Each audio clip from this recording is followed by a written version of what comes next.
믿는 사람이건 안 믿는 사람이건 노력한 대로 은총 주시는 일반 은총은 물론이고 성경에 나타난 우리의 상식을 뛰어넘는 놀랍고도 귀한 은총을 지금도 베푸시는 살아계신 하나님을 믿습니까? 그 살아계신 하나님을 믿는 하나님의 일꾼이라면 현실 속에서 들려오는 하나님의 음성을 듣고 내가 해야 될 사명을 발견해야 합니다. 자, 우리 교회의 비전과 관련해서 한번 우리나라 인구 통계를 잠시 볼까요?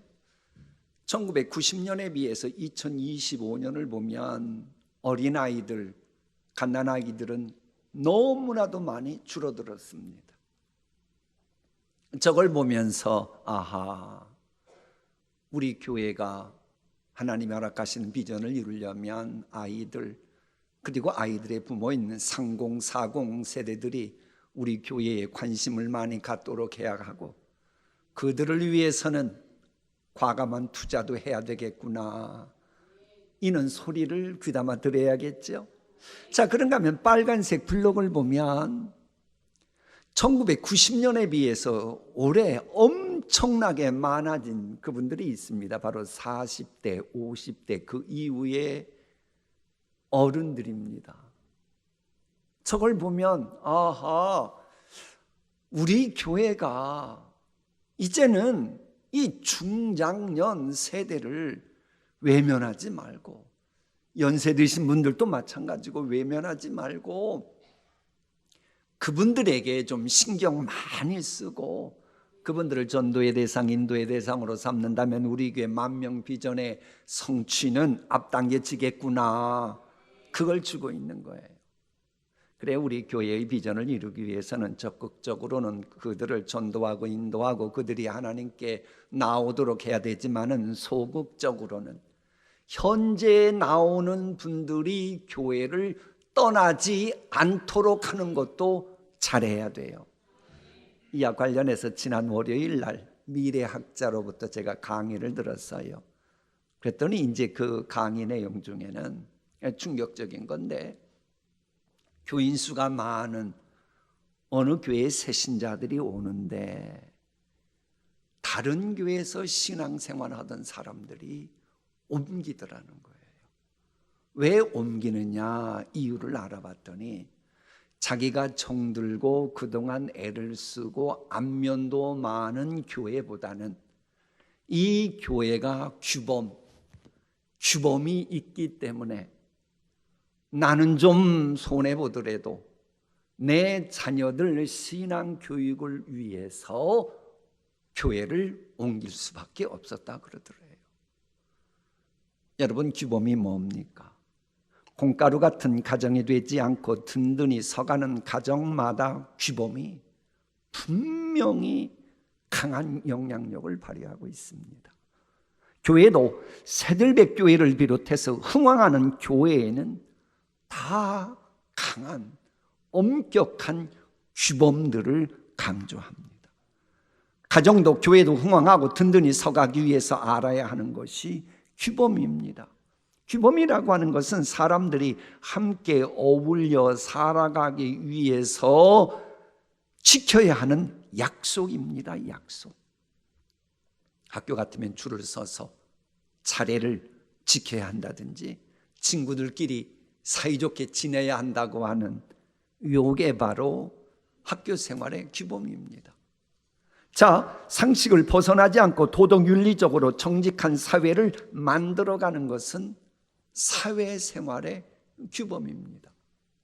교회 같으면 각자의 직분은 인정하면서도 근본적으로 우리는 아들 디모데야 그랬던 것처럼 우리 모두 하나님의 가족임을 알고, 직분은 인정하면서도 가족임을 알고, 혹 나이 드신 분이 잘못했을 때 뭐 좀 한다고 건방지게 나무라고 그러면 안 되고 아버지를 대하듯이 지혜롭게 말씀드려야 되고, 젊은 사람이 잘못을 하면 형제를 대하듯이 권면해야 되고, 나이가 많은 할머니는 어머니를 대하듯이 잘못했어도 함부로 말하지 말고 지혜롭게 말해야 되고, 젊은 여인이 잘못을 하면 자매를 대하듯이 오로지 순결한 마음으로 권면하는 것. 그래 서로 차별하지 않을 뿐만 아니라 함부로 대하지 않는 것이 교회 생활의 규범입니다. 여러분 교회 생활 규범 지키고 있습니까? 왜 아멘도 못 하시나요? 교인들끼리 함부로 대하지 마세요.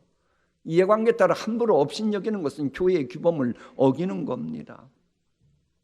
하나님은 질서의 하나님이시기에 반석 위에, 모래 위가 아닙니다. 반석 위에 집을 세우시는 분입니다. 그래서 규범이 있는 교회가 되어야, 그래서 교회의 성결이 지켜져야 기이한 일을 행하시는 하나님께서 살아계심을 그제서야 보여주시는 겁니다. 자, 하나님이 살아계심을 보여주시니 사탄 마귀 불행의 세력이 함부로 날뛰지 못하지요. 왜 예수의 이름 앞에 사탄 마귀가 꼼짝 못합니까? 사람이 죄를 지면 사망이다. 그 죄값을 대속하는 것은 피밖에 없다고 하는 이 규범을 지키시기 위해서 예수님은 영광보좌 버리시고 이 땅에 오셔서 십자가에서 대속제물이 되어주셔서 규범을 지키신 분이기에 예수 이름 앞에는 마귀가 감히 어찌하지 못하는 겁니다. 뿐만 아니라 이 규범이라고 하는 것은요, 불상사가 내게 임하는 것도 차단시키는 효과가 있습니다. 자 보세요. 신호등 빨간불이 켜졌어요. 가야 돼요? 가지 말아야 돼요?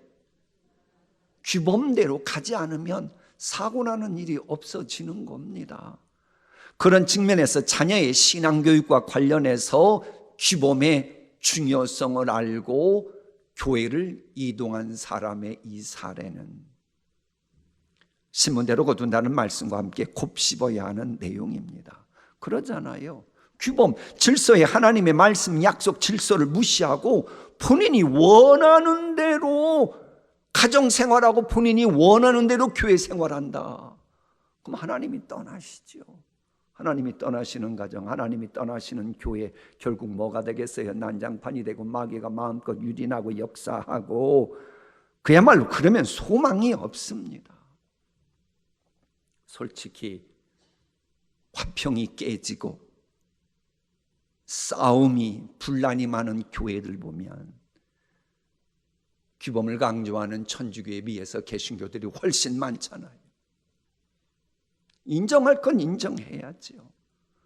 여러분, 이렇게 된 거 남의 탓할 것 없습니다. 우리는 지체이기에 남의 탓하지 말고 내 탓이 있음을 알아야 합니다. 교회는 하나님이 역사하셔야 되는데, 하나님이 역사하시면 교회가 거룩해야 하는데, 교회의 거룩성과 성경을 짓밟아 버리는 것을 뻔히 보고서도 하나님 눈치 안 보고 이해관계에 따라서 사람 눈치 보기에 급급했던 이런 교회들 보십시오. 살아계신 하나님의 하나님 되심을 경험하려면 무엇보다도 먼저 교회의 거룩성을 붙드는 것이 마땅합니다. 마땅해요.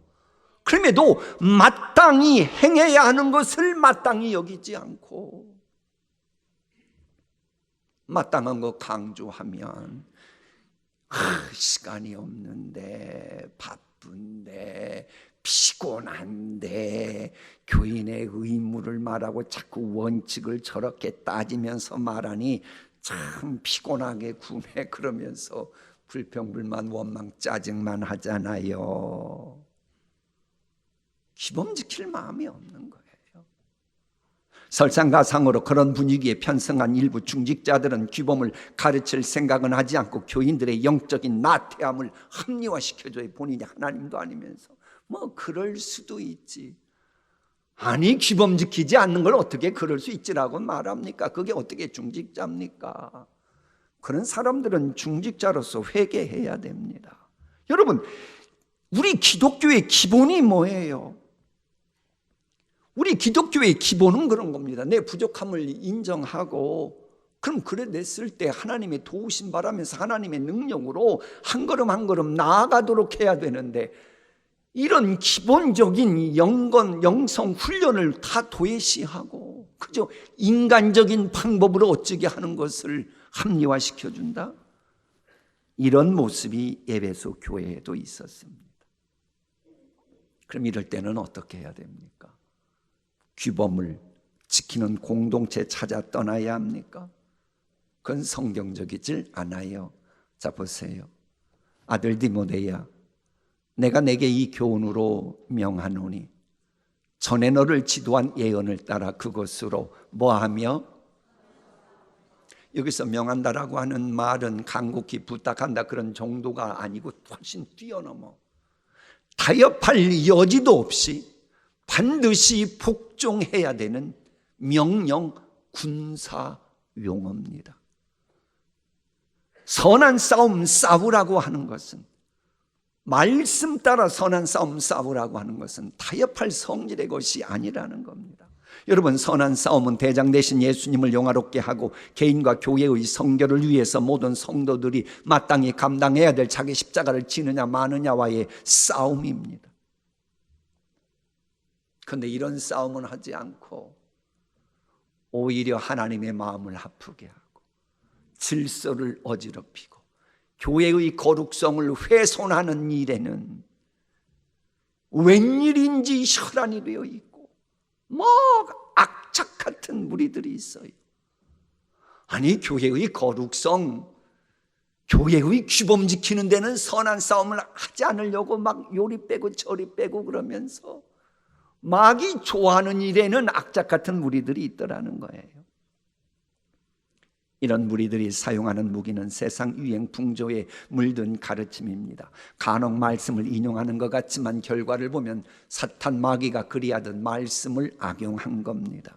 그러니 열심히 싸운 것 같아도 그리스도의 향기는 없고 악취만 나요. 하나님이 말씀이 아닌 것 가지고 사탄 마귀와 싸워서 이길 리는 없거든요. 이길 리가 없으니 사탄 마귀가 이기고, 사탄 마귀가 이기니 사탄 마귀의 배설물이 여기저기 난무하고 그러는 가운데 악취가 나는 겁니다. 해서 세상 유행 풍조에 깊이 관여하고 있는 사탄 마귀와의 싸움에서 이길 수 있는 유일한 무기인 말씀을 무기 삼아 선한 싸움을 싸우며, 그런 다음에 믿음과 착한 양심을 가지라는 겁니다. 저기서 밑줄진 믿음이라고 하는 것은 우리가 만드는 게 아닙니다. 내가 믿음 갖는다고 믿음 가져지지 않아요. 에베소서 보면 하나님이 주시는 선물입니다. 그리고 저 가지라라고 하는 밑줄친 저 단어는 그렇습니다. 원래 의미가 내가 갖고 싶으면 갖고 그런 게 아니고 꼭 그것을 갖기 위해서 계속 붙잡고 빼앗기지 않도록 굳게 붙잡고 지키라, 그런 의미입니다. 그렇게 해석해야 인간의 자유의지와 관련된 성경 전체를 관통하는 해석과 관련해서 그게 맞아요. 그러니까 주변에 보면 분명히 믿음이 있었는데 언제부턴가 믿음을 마귀에게 빼앗겨가지고 믿음 없이 교회 다니는 사람들이 있더라는 거예요. 아이, 저 사람 분명 처음에 믿음이 있었는데 언제 보니 믿음이 없어요. 실종됐어요. 왜? 빼앗겼거든요. 믿음을 가지라는 말씀에 순종하는 데 실패한 거예요. 그러면 안 된다. 그러면 안 된다. 그러니 이제라도 믿음을 갖기 위해 믿음 주시는 하나님께 기도 생활을 해야 되고, 믿음을 갖도록 하는 하나님의 말씀을 가까이 해야 한다. 그래서 동신교회에서 임마누엘 일기 편지 그 필사를 하면서 말씀 가까이 하고 기도 생활하는데 그거 참 잘하는 것이다, 이런 말씀을 주고 있는 거예요. 자, 그런가 하면 착한 양심을 가지라. 가지라가 뭐라고 그랬죠? 빼앗길 수도 있으니 계속 굳게 잡아 지키라. 양심도 그렇습니다. 내가 선한 양심 가졌으면 여러분 평생 선한 양심 주인공 될 것 같습니까? 그렇게 되지 않아요. 아담과 하와 보세요. 그렇게도 완전 무결한 착한 양심이었는데 나중에 뭐 하나 보십시오. 양심도 빼앗기지 않도록 내가 관리를 잘 해야 합니다. 분명 처음에는 믿음이 있고 착한 양심의 소유자인 줄 알았는데 열매 맺는 거 보니 믿음 생활과 착한 양심과 거리가 멀었다. 이건 안 됩니다. 그래서 살아계신 하나님의 일꾼이 되려면 착한 양심과 믿음이 늘 필수 조항입니다. 우리 함께 읽어볼까요? 교회 일꾼이 되려면 깨끗한 양심에 믿음의 비밀을 가진 자라야 할지니 과연 그러한지 먼저 시험하여 보고 그 후에야 책망할 것이 없으면 직분을 맡게 할 것이요. 착한 양심 갖지도 못하고 믿음의 비밀이 뭔지 경험한 적도 없으면서 그저 세상적인 스펙 가지고 교회 와서 이렇게 한다 저렇게 한다 활보고 다닌다. 교회는 영적 전쟁터인데 그럼 그런 교회는 어떻게 되겠습니까? 생각만 해도 끔찍하지 않습니까? 물론 아담과 하와가 착한 양심을 지키는 것에 대해서 회의를 갖도록 사탄 마귀가 유혹했듯이 우리에게도 유혹합니다. 뭐 그렇게 착한 양심 따져. 또 이해관계 걸렸는데 아니 착한 양심 지킨다고 돈이 나와 떡이 나와 먹을 게 나와 없잖아. 그러니 그저 너 하고 싶은 대로 해. 이런 속삭임을 마귀가 줍니다. 거기에 넘어가면 여러분이 승선한 믿음의 배는 파손되어 침몰되기 시작합니다. 어떤 이들은 이 양심을 버렸고 그 믿음에 관하여는 파손하였느니라. 자, 저 말씀 보세요. 하나님의 말씀은 1.1획에 가감도 있으면 안 됩니다. 그럼 밑줄 친 거 보세요. 믿음이 아닙니다. 뭐라고 되어 있어요? 그 믿음입니다. 정관사가 있습니다. 우리가 하나님의 놀라운 은총을 입기 위해서 내가 믿음 가지면 되지 그러는 게 아닙니다. 지금 그런 믿음 말하는 게 아닙니다. 누구나 다 만인이 인정하는 객관적인 진리인 성경 말씀에 근거한 그 믿음인 거예요. 그 믿음이 있어야 됩니다. 그 믿음을 여러분 제발 빼앗기지 마세요. 그걸 가져야 됩니다. 그러면서 동시에 양심은 주관적이에요. 주관적인 착한 양심, 이 둘 중에 하나도 놓치면 안 되는데 후메네오와 알렉산더가 믿음과 착한 양심을 버렸다는 거예요. 어떤 이들은 이 양심을 버렸고 그 믿음에 관하여는 파손하였느니라. 그 가운데 후메네오와 알렉산더가 있으니 여기서 버렸다라고 하는 말은 쫓아버렸다는 말입니다. 여러분, 하나님은 전지전능하시지만 우리에게 자유의지를 주셨다고 조금 전에 말했어요. 내가 믿음대로 살 수도 있고 믿음을 거부할 수도 있는 겁니다. 그런데 후메네와 알렉산더는 이 양심을 쫓아버린 거예요. 이해관계에 따라서 도움 안 된다 쫓아버린 겁니다. 그러니 착한 양심을 버리면서 믿음을 지키는데도 실패했고 그러면서 믿음 생활이 파손되었다는 거예요. 그래서 파손되었다라고 하는 것은 배가 뭔가에 의해 산산조각 났다 박살났다 그런 의미입니다. 이것은 이 바울이 선교 여행하면서 4번이나 배가 파손당하는 경험을 했어요. 그래서 이 배가 파손당한다고 하는 것이 얼마나 무시무시한 일을 압니다. 이처럼 신앙생활하면서 가장 무시무시한 일이 무엇이냐? 믿음과 착한 양심을 버리는 거예요. 여러분이 신앙생활에서 가장 심각하게 신경 써야 되는 것이 믿음과 착한 양심은 무슨 일이 있어도 지키는 겁니다. 그러면 이 믿음과 착한 양심을 자꾸 버리도록 지피지기 백전불태죠. 알아야 돼요. 그럼 누가 믿음과 착한 양심을 버리도록 합니까? 믿음에서 떠나 미혹하는 영과 귀신의 가르침을 따르고 양심이 화인 맞아서 미혹하는 영인 사탄 마귀가 믿음에서 떠나게 하는데, 미혹하는 영인 사탄 마귀는 예수님이 말씀하신 복음서를 보면 우리 마음에 우리가 잠시 방심할 때에 가라지를 뿌립니다. 뭘 뿌린다고요? 가라지. 그냥 우리가 근신하여 깨어 기도하는데 선줄로 생각하는 그 사이에 가라지를 뿌려요. 그러다 보니 내 마음에는 분명 복음의 씨앗도 자라가 있고 가라지도 자라고 있어요. 내가 정신 차리지 못하면 혼미해지는 겁니다. 이것도 맞는 것 같고 저것도 맞는 것 같고, 그래서 착한 양심을 버리는 작업이 시작되는 거예요. 그때 또한 이 사탄 마귀의 하수인은 귀신을 가지고, 복음서 보면 귀신이 더러운 영입니다. 더러운 영이 우리의 마음을 미혹시키면 양심이 더럽힙니다. 양심이 더럽혀진다라고 하는 말을 양심이 화인 맞았다 그러는 거예요. 그러나 후메네와 알렉산더 같은 경우는 사탄 마귀와 이 귀신에게 속아가지고 양심이 화인 맞다 보니 양심이 마비되고 무감각해졌어요. 양심이 마비되고 무감각해지다 보니 교회의 규범, 진리가 무엇인지 뻔히 알면서도 언제부턴가는 그것을 깨트리는 그 말과 행동을 하고서도 양심이 화인 맞았으니 뻔뻔한 거예요. 죄인 줄 모르는 거예요. 그렇게 교회 생활하고 있더라는 거예요. 그래서 더 이상 하나님의 몸된 교회를 위해서 이런 자들은 사탄에게 내주는 것이 낫다고 그런 겁니다. 하나님은 영적인 전쟁과 관련해서는 냉정하신 분입니다.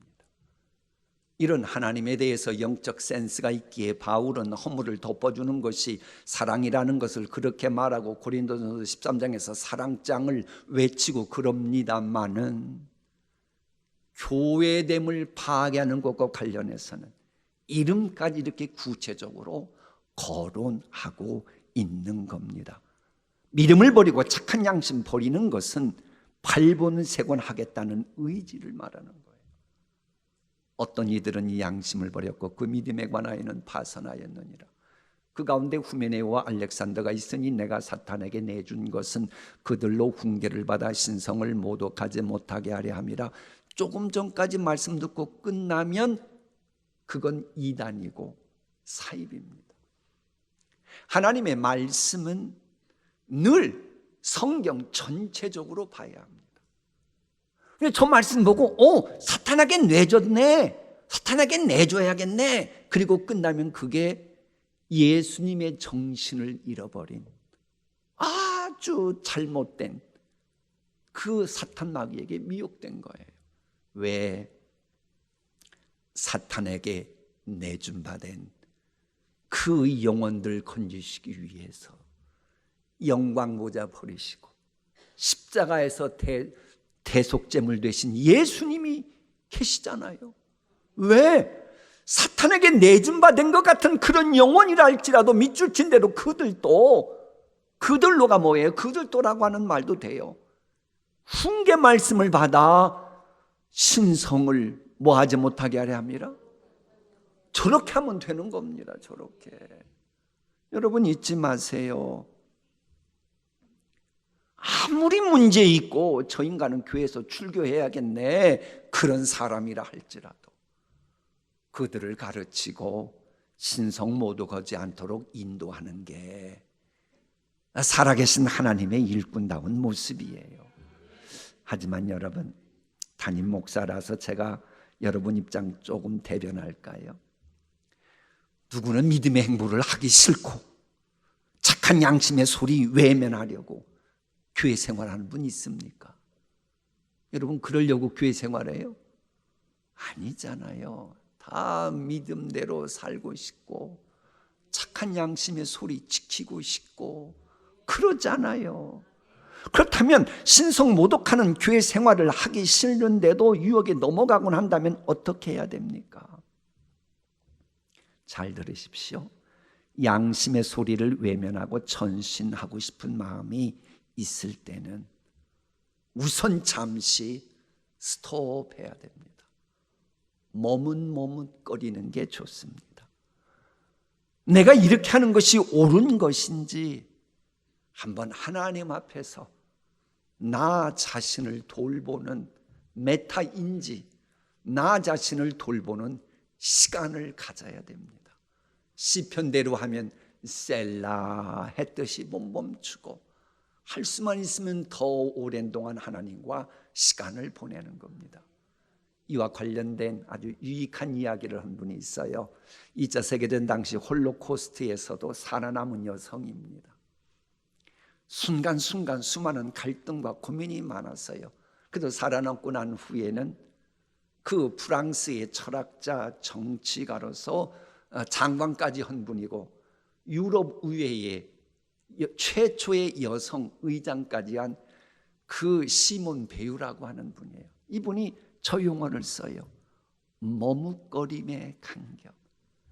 자기가 지금까지 살아오면서 그야말로 그 유대인이라고 하는 이유로, 신앙적인 이유로, 이런저런 이유로 별의별 일 많이 겪었어요. 그때마다 자신을 존재했던 것은 머뭇거림의 간격이었다는 거예요. 막 충동을 나서 이렇게 저렇게 하고 싶을 때도 잠시 멈췄던 겁니다. 신앙적으로 말하면 내가 신앙 양심을 괴롭게 하려는 어떤 행동을 하려고 할 때 잠시 틈을 내서 하나님 앞에서 머뭇머뭇거리는 시간을 좀 가지라는 거예요. 부부싸움 할 때도 별거 다 가르쳐 주네. 부부싸움 할 때도, 형제지간의 싸움이 막 크게 다를 때도 인내하지 말고, 자존심 상하더면 영적으로 지면 안 되니까 나 잠시 화장실 갔다 올 거야. 그럼 화장실에서 무릎 꿇고 기도하고 이렇게 해야 됩니까? 아니면 나 잠시 이러다 나 먹을 것 같아, 바람 쐬고 올게, 이렇게 해서라도 머뭇거림의 간격, 이 시간을 갖는 게 좋은 겁니다. 여러분이 머뭇거리는 시간은 감정적인 충동에 함몰되지 않고 진리를 굳게 붙들게 하는 기회를 제공합니다. 그래서 믿음에 파손하는 일이 없도록 브레이크 역할, 제동장치 역할을 해주는 거예요.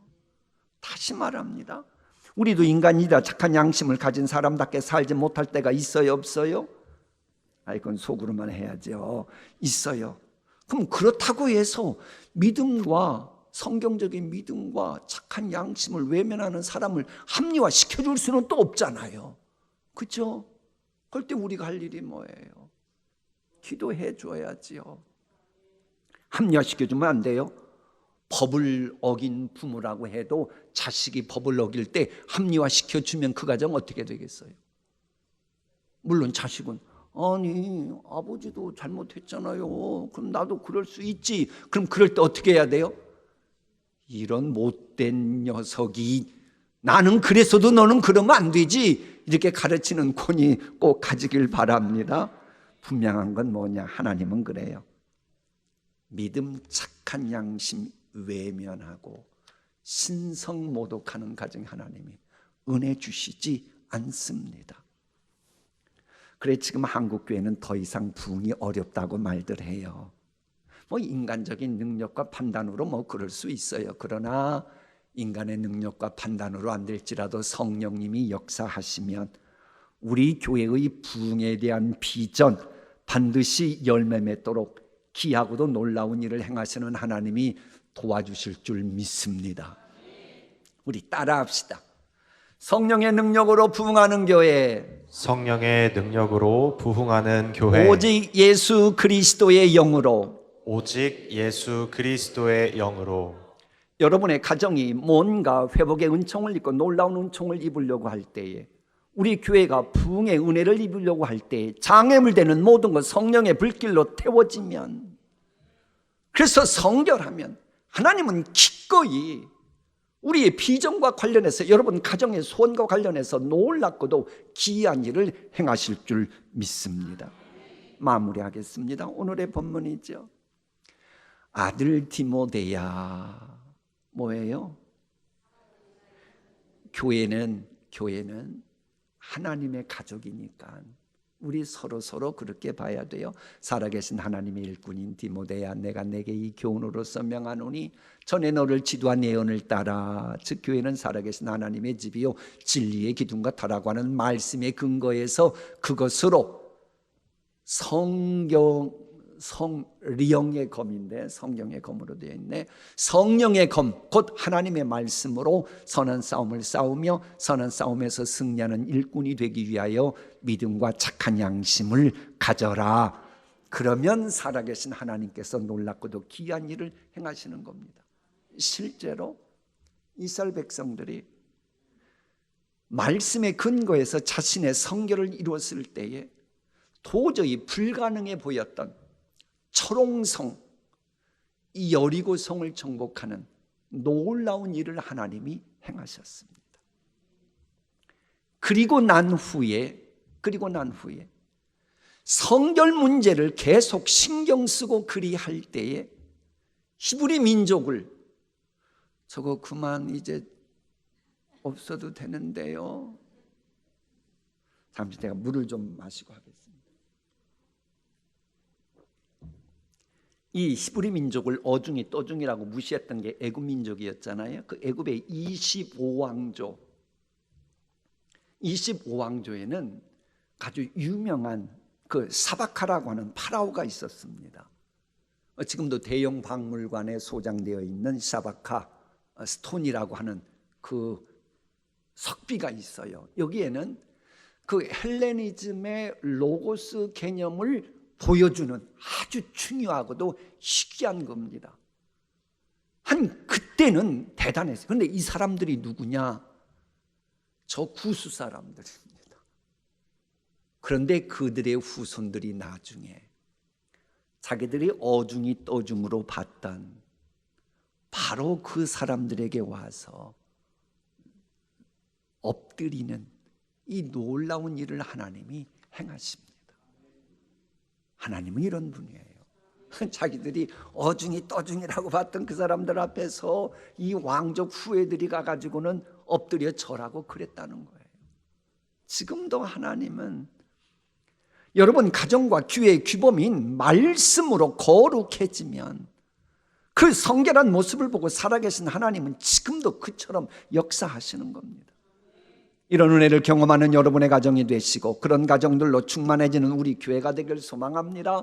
그런 교회라는 소문이 나면 사방팔방에서 우리 교회로 몰려드는 인물들이 계실 줄 믿습니다.